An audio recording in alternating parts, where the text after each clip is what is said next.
today is part 3 of how I became the Scrapman.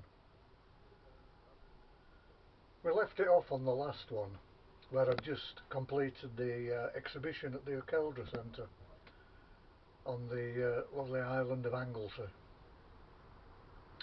I failed to mention someone yesterday who I believe does deserve a mention, and that's Andrew Sinnott. For all the work and the help that he's given me down there over the years. Cheers, mate, I really do appreciate that.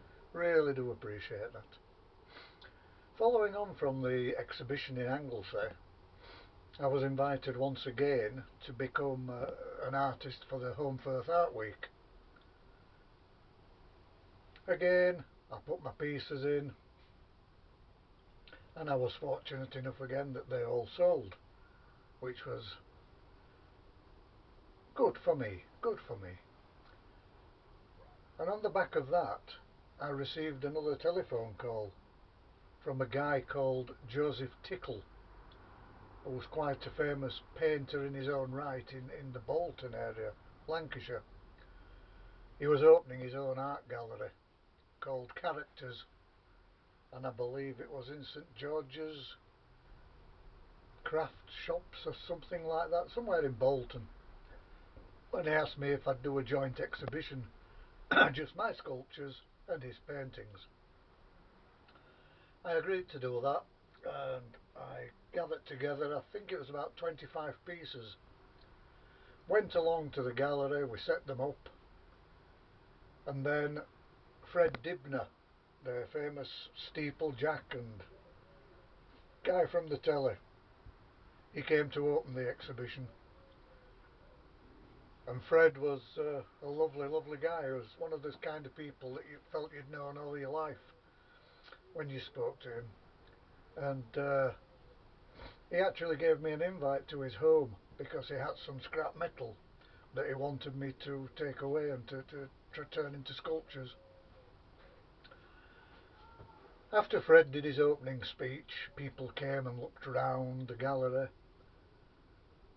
and I was the very first person ever to sell anything in Charcters Art Gallery, which again, really humbling and quite exciting that people still want to collect the work that you do, that you've got the people who are interested, and another gallery now, which is just another string to the bow.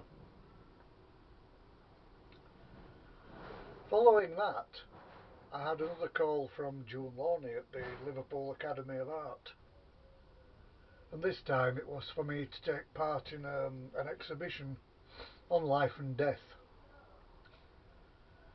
June had been given a coffin by an undertaker, and she wanted something to put in the coffin, so I created a junk metal skeleton. And a doctor came to see the exhibition, and he looked in the coffin and he said, "Can't have that in there." I asked him why, and he said because it hasn't got a death certificate. And he returned about 2 hours later with an actual death certificate.